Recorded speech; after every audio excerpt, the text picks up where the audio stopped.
Hello, everyone. F.R. Jameson and I are here today to talk about a really great film noir, Sunset Boulevard. F.R. Jameson, care to give us a little synopsis? Yes. So we meet Joe Gillis at the start, where he's a body floating in the swimming pool. Before that, he had been a down on his luck screenwriter who, in a plot contrivance, when he's trying to escape from repo men, parks his car in the garage of an old mansion on Sunset Boulevard. This turns out to belong to Norma Desmond, who was a famous silent star. She recruits him to work on her interminable screenplay that's going to be her comeback. Um, because he has nowhere else to be, he does. She falls in love with him, and he kind of plays along with that for a while. He kind of part guilt, part guilt, nowhere else to be. But yeah, he has desires outside the house and starts meeting up with a young script editor who is the girlfriend of someone he knows and is working on one of his ideas. Norma thinks she's going to get her big comeback at Paramount, but this turns out to be a misunderstanding. But she's all geared up for a comeback. But he's jealous that Joe is leaving the house, and in a big conclusion, um, she she orchestrates for the script editor who he's now fallen in love with to come to the house. The truth is revealed. There is no comeback. She shoots Joe, and at the end makes her big comeback into the lights of the waiting crime press. One of the creepiest endings ever. Yes, yes, And it's not even a horror movie. That's the funny part. So much of this movie strikes me as taking tropes from horror. yes. I'm not sure it's strictly speaking a noir film either. I think Hmm. it's almost like its own category of film. This kind of this probably why it exudes such power above and beyond most of Billy Wilder's other films, even Some Like It Hot. Of that Hmm. kind, it's kind of on its own of what it actually, what is it a Hollywood melodrama? Is it a crime film? Is it a horror film? Is it a satire of horror? A satire of Hollywood, rather? All of It those has all these things. elements in them. All of those things. That's what makes this movie so great, Yeah, I yeah, think. It's got all of those things. It's like all of Hollywood just packed right in there, you know? The yes. whole thing is so Hollywood and at the same time sends it up. And his I noticed the tenor of his narration throughout is very amused. Even as he's being sucked into his situation, he Yeah, continues to give off this, oh, well, I could go anytime, or it really doesn't matter. Okay, I yeah. was being treated like a gigolo. That stung, but I'm okay. I'll be fine, etc., etc. No, you're not. You're not okay, and you're not going to be fine. Well, the interesting thing about the narration is that there is a hackneyed quality to it. I think a kind of deliberate hackneyed quality in that he's not a good writer. Hmm. Yeah, he's someone Yes, who's had like two or three scripts made. I can't remember which one it is, but two or three pictures made and can't get any work. And the right. reason is that he just isn't that good a wordsmith. So the narration serves. I mean, it's effective in what it does. It's Hmm. very knockoff Chandler-esque, but it just kind of illustrates that he's not brilliant at writing either. I Yeah, mean, not as terrible, but he's not brilliant either. exactly. Yeah. Yeah. But he does get some nice lines, I have to say. Yes. Yes. Um, You have some examples? oh yeah, actually I did write a few. Oh, I especially loved when he said, I've got 20/20 vision. And I thought, really? Do you?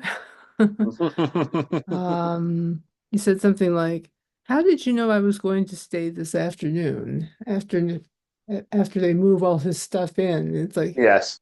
how did you know I was going to stay here this afternoon? And then there's some others. Oh, she'd take me for rides. I felt caught like that cigarette contraption on her finger, something like that. Yes. I like that one. That was good. Yeah. Yeah, there are many moments in this movie. I mean, like at the beginning when he says, "Well, I finally got the pool, but the price was too high to pay," or something like that. Yes. Yeah. That's a nice one. I mean, just the whole setup there is nice. I Um, remember seeing an interview with Billy Wilder saying that because he and Raymond Chandler haven't got along on Double Indemnity, was yeah, saying that one of yeah. his favourite lines was Chandler's "There's nothing emptier than an empty swimming pool," and this feels like you can feel this like in the entire film to illustrate that point. Yeah, there was a part where he said the whole place seemed to be stricken with a kind of creeping paralysis. I really loved that line Yes, yeah, because that really sums it up. I mean, the place is just, it's old, it's coming apart. yeah, She's older, she's coming apart psychologically, if nothing else. yeah, Um, and all Max does is enable her yeah. and feed her delusions. Yes, Max is the butler. I didn't actually mention him Right. in my The synopsis here. Max is her formerly ever faithful butler.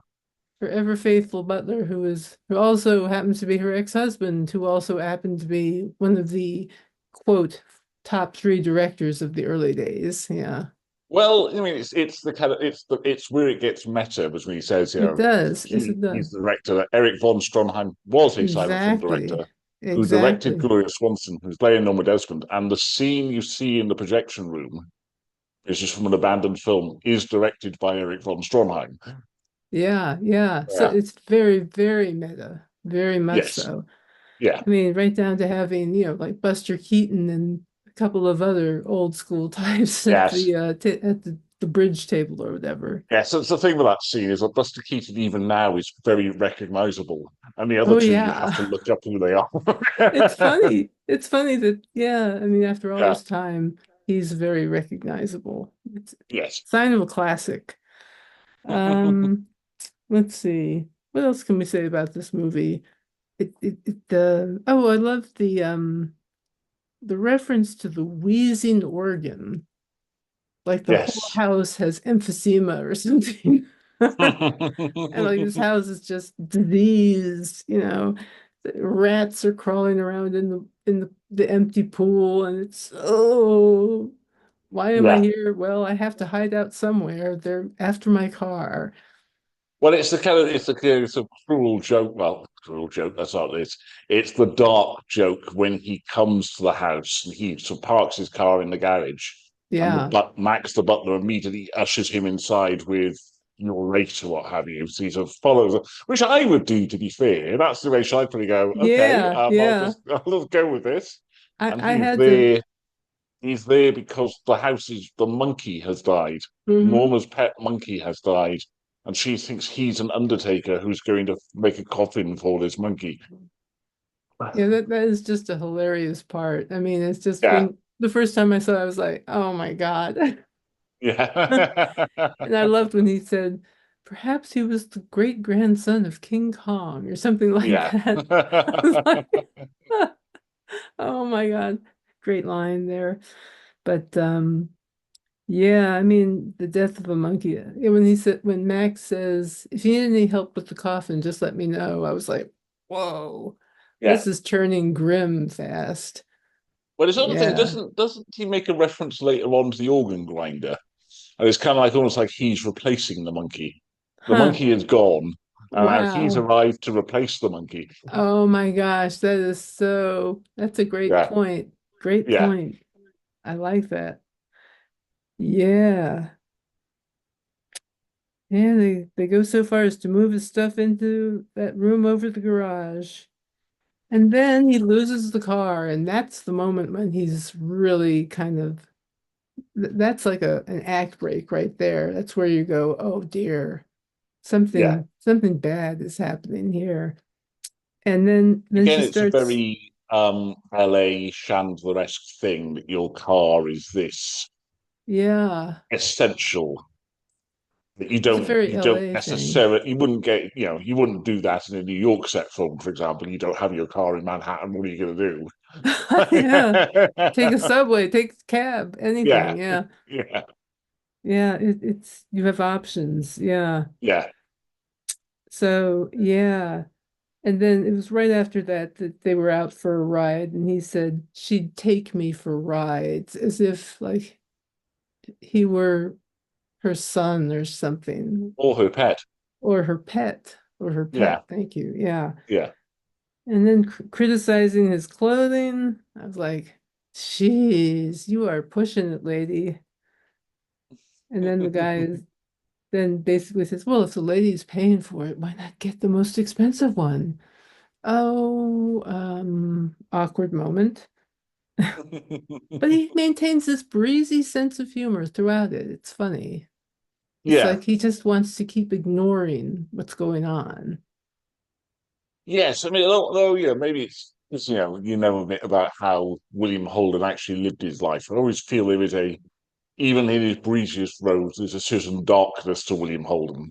There's a certain bottled up Hmm. anger to him. I believe he was an alcoholic, wasn't he? Yes, he was very yeah, he was very drunk for a lot of the time. Mm. He was a sit in Hollywood bars drinking by himself each night. Wow. That's Yeah, sad. yeah. He Um, was only, I think, early 60s when he died, and he's you see the later films, he looks like a man in his 60s when he's in his late 40s, 50s, because he lived such a hard life. mm. I thought one of the most interesting moments is when he leaves the house. It's like, Yeah, okay, here's an actual, he's taking an action. He's doing something to try to change the situation, but then he's dragged back into it when she tries to kill herself. yes, And it yes, all the timing of everything in that those scenes that follow is great. I mean, it's like he leaves the house, he goes to this party with younger people around his age. He meets mhm. Oddly enough, the cool guy is played by Jack Webb, who would go on to become Sergeant Friday. Yeah, Um, but he's kind of like the last person you expect to be a cool guy. But there he is, young Jack Webb with his girlfriend, the writer who eviscerated him with her notes, I have to say. It was just like, yeah. whoa, if you're a writer standing there listening to a reader eviscerate your notes like that, you're just like, oh shit. That that stung. What do you mean there's what do you mean it's worthless? What do you mean? But Yeah, then there's this one part that she likes. That's the thing that got me. She's like, yeah, okay, I noticed this one little part. So to her, like she takes this one little part and she sees this as an opportunity for herself. yes, This is her opportunity, just like Norma has she thinks she yeah. has an opportunity with her script. Both of them are He's hustling as using well. both of them are using Joe in the same way, in Yeah, essence, to make a name for themselves, or in Swanson's case, to make Norma's case, to make a name to reestablish herself. But she both of them fall in love with him. mm. So it's interesting. But I never then thought about that actually, about the fact that they both fall in love with him yeah. Although you differently, feel, I though. mean, it feel The type was of it love is Nancy Olsen? different. Her name is, isn't it? That feels pretty more like. Well, I say it feels more like a truer love because Norma Exactly. is She's kind of much more interested in herself right. She's than just anyone. Yeah, grasping. She's yeah, grasping for somebody to adore her. yeah. That he's kind of extension to her and her, It's and not much like true Max love. is. Yeah, Yeah. it's not true But love in then any real sense. Yeah, Nancy's cheating on her fiance. Yeah, yeah, yeah. And but she says she just wants to write a script, but the truth of the matter Yeah. is she's in love with Yes. Joe. So yeah, it's quite an interesting dilemma, and I think the resolution is actually quite perfect. That he Yeah. has to tell her goodbye, that he has to be do it in the nastiest way so that she'll forget about him and go back to Artie or whatever his name was. Yes. Um, and And and it's he's also over going with to go away Noma, with, Norma. yeah, Mm. he's just going to go away with the clothes he had when he arrived Right. I like the way he and gives nothing back all the else. gifts. He says, Yeah. "Here, this isn't mine. I don't want to take anything from you." Yes. And then Norma Yes. flips out. Yes. So I think one thing that that seems to about at the party where he calls up and Max tells her, oh, she's tried to kill herself, and he's at the party with the young people.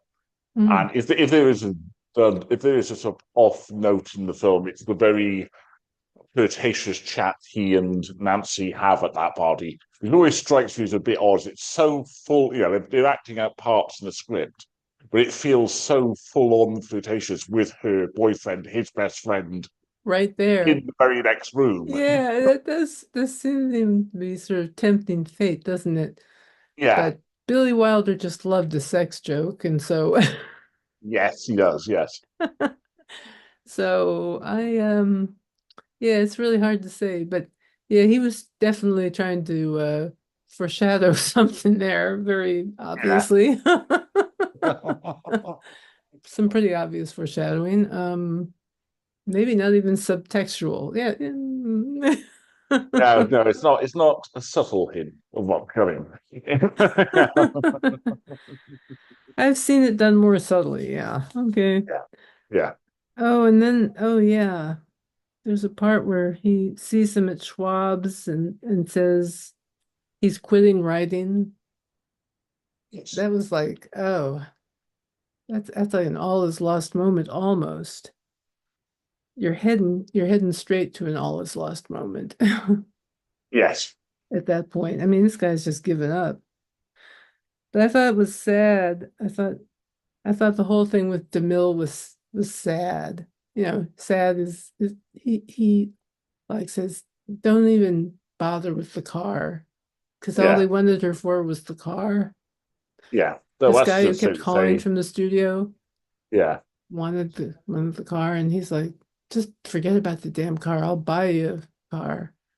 I Yeah, don't so want to she do goes into anything to Paramount to do with her. see, Keep her into off the Paramount to see set. Cecil B. DeMille, who directed her in the old days, who she's not seen to the Zion age. And I have to Yeah. say, Cecil B. DeMille is very good as Cecil B. DeMille. I Yep. feel there are a lot of directors. He has actually quite some complicated stuff to do, kind of regret and Yeah. like frustration, He and pulls it off. yeah, he does. I He mean, totally pulls it off. yeah, Yeah. I yeah, mean, I'm there in that scene with him, and I'm just feeling yeah, that sadness, that kind of yeah. mix of kind of disgust and sadness at the same time. A kind of social awkwardness of he's He's trying so trying not hard. to hurt her feelings. Yeah. Uh, But yeah, he can't keep that up. yes. I was thinking about Yeah. this time. I've seen this film dozens of times. We watched it over again. You got the four leads, and I forget who the lady playing Nancy Olsen. She's fine. She's kind of the weakest of them. But Cecil B. DeMille is oh no, Betty Schaefer. Sorry, Nancy Olsen is the actress, Betty Schaefer. But yeah, so I was thinking, yeah, Cecil B. DeMille is kind of like your fifth main part in this film. It does it Yeah. really well. Yeah. Yeah, he Yeah, does do it really well. yeah. I mean, I've Hmm. never seen a Steven Spielberg cameo in a film which actually kind of proper emotional stuff he's going to do. Well, anytime Alfred Hitchcock appeared in a movie, he never said anything. He No, just no, showed he's up just and kept going. yeah, You gotta love that, though. I yeah, love that he did that. I think that is yeah. so cool. Yes, a film where Richard Dreyfuss arrives at a Steven Spielberg set, and Steven Spielberg is having to usher him out quietly. Those are the old days, Richard. Oh God. Oh my goodness. It's And a then, famous. It's yeah, a kind of the famous thing of he opens it, narrating while dead. yes. It's interesting, and yeah, there is a story that they originally filmed him in a mortuary, sitting up and chatting with the other corpses, which Yeah, apparently just got was just too funny. The audience reacted with laughter rather than anything else.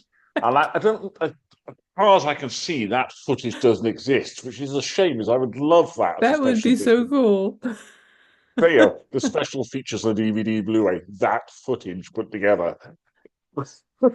I wonder if Eddie Muller's Film Noir Foundation knows of any way to get that footage.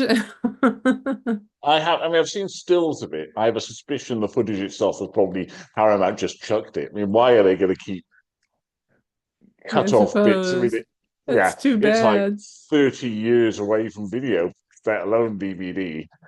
Let alone Why the would you? idea of putting together outtakes from a movie Yeah, yes, and showing them yeah, on TV, which 1955. What year is this? This 1950. 1950. Okay, Yeah, so television has been invented, but it's not yes, widely used. yeah. But even then, you wouldn't think deleted outtakes. Yeah, that's not something anybody's ever going to Yeah, want to see. nobody's gonna care. Nobody's gonna care about this crappy movie. Yeah. And that was the kind of feeling about Casablanca. I got the impression that nobody took it very seriously at the time they made it. And it turned into this classic later. Well, yeah, Casablanca's far more your lightning in a bottle type thing. If you've got script being written on the set, Hmm. leads that don't have an affinity with each other, no ending, and it kind of all just kind of works. It comes Hmm. in a way that many other films don't. But anyway, obviously, Billy Wilder was far more control of his script. He didn't start things not knowing how it would end. Hmm. Which, Yeah, yeah, yeah. yeah. I read a whole book about Billy Wilder's films. If you like Billy Wilder's films and you really want to look at the analysis of them, it's a recent book called Magic Time. Oh And oh yeah. boy, does it go into detail about his films. Okay, I'll have to look at that because I've just been for the last 2 years. I've watched all the kind of Hollywood and sort of later European films. So this is my penultimate one, which I've obviously seen before. So I've got The Apartment left now, Ah, that's a good one. and That's a really good yeah, one. that's all. Yeah, so I've seen all his kind. There's a sort of early German one which I might seek out one day, but I'm not so fussed about it. But yeah, Mm, I will. I've seen all the kind of the major works, and it's on his form, and there's a lot of middling entries in his filmography, but on his form, he's extraordinarily good. yes. This stands slightly apart from the others in that it is so good and so weird. Have you It seen is so, Fedora? I have not. Fedora's his penultimate film, which is European set and finance set in Greece with William Holden as a Hollywood producer Huh. who goes to get a retired actress out of retirement. There's a great mysterious star out of retirement to bring her back to the screen. So it's very much, he does a voiceover as well, so he's very much riffing on Sunset Boulevard Really? to much less great Interesting. effect. I will have to check that out. Yeah. Fedora. There are It's many nowhere Billy near, I mean, Wilder it can't films I help want to but see. remind you of it, but it's nowhere near as good. Somewhat derivative then. Hmm. Well, it's trying to do it in a slightly different way, but it doesn't get and you don't have. I mean, after this, Gloria Swanson only made three more films, which is quite strange given this how big a part this is.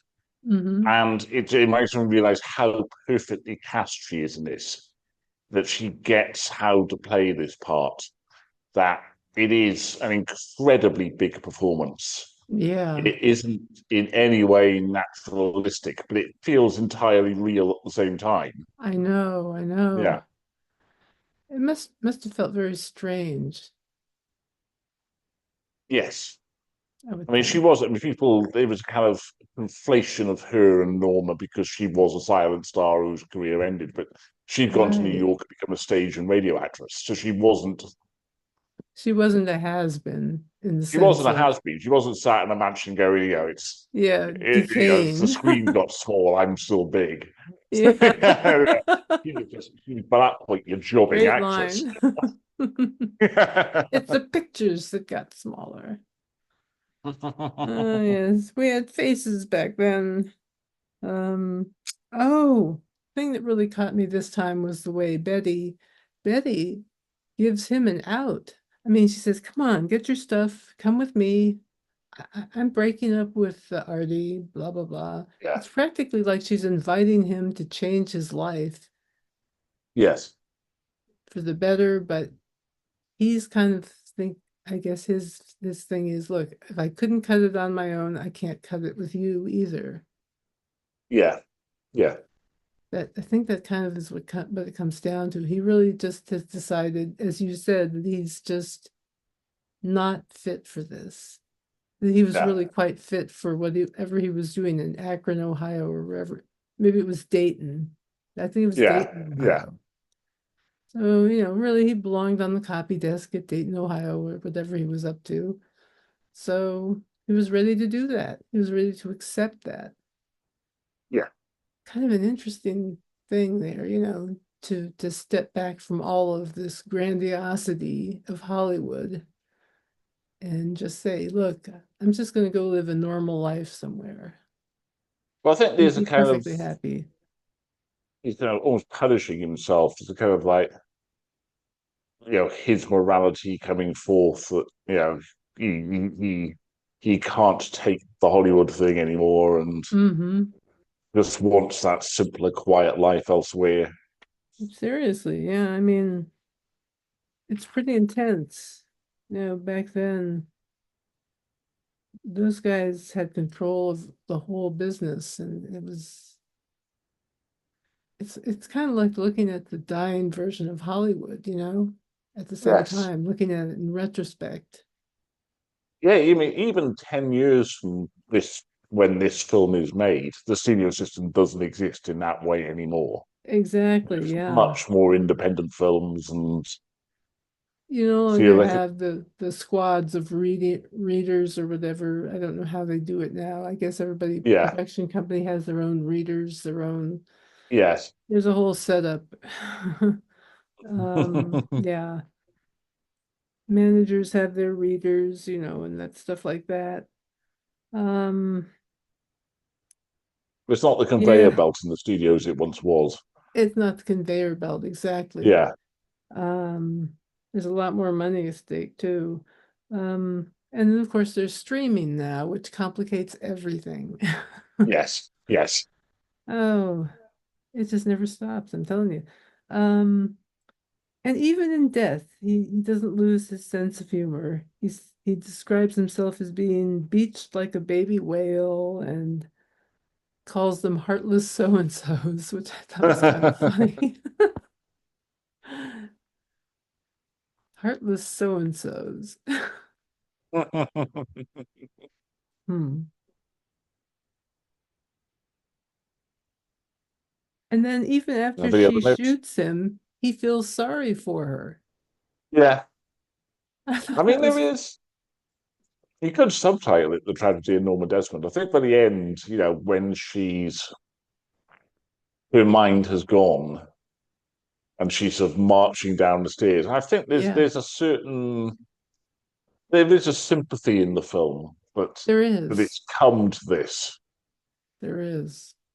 Yeah, It's real sad. It's sad, it's creepy, it's grimly funny.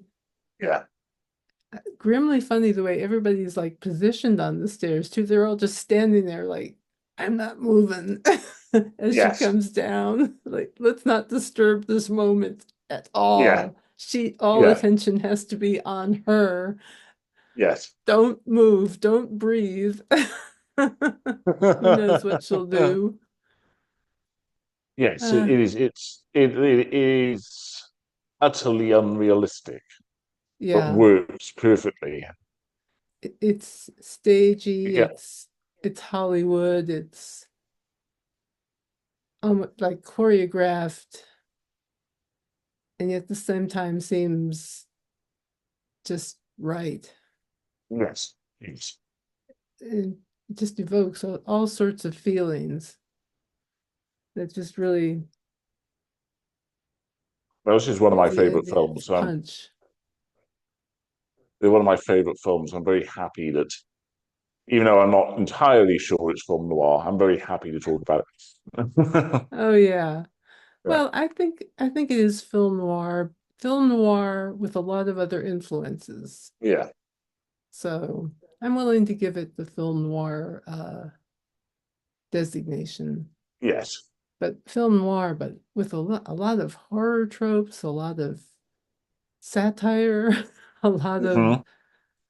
meta meta storytelling, a Yes. lot of weirdness, the creeping decay, the musty smell of an old mansion falling apart around a woman who's Yeah. delusional.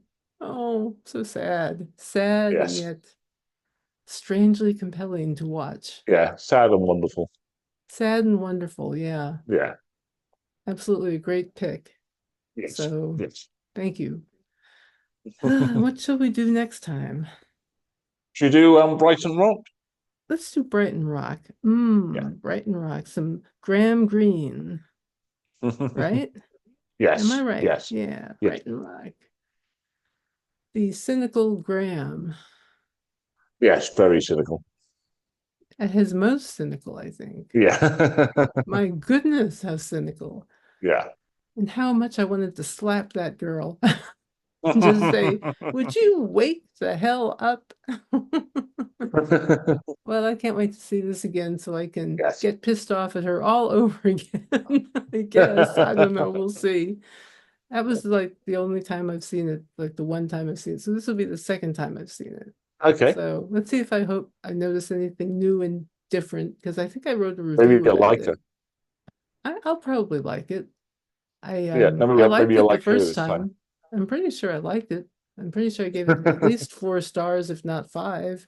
Yeah. I know that I loved having seen William Hartnell in it. I was just like, Yes. oh, Yes. the doctor. Oh, I love this guy. Oh, he's so good as an evil person. Okay, I love you as the doctor too. You were one of the gruffest doctors, but I loved you. Yes. But he was cool, always cool. William Hartnell. Looking forward to it. Me too. Well, thank you, and I'll see you next time then. See See you all next of you time. next time, and thank you for listening. And we'll be back next time with Brighton Rock. Talk to you later. Excellent. I look forward to it.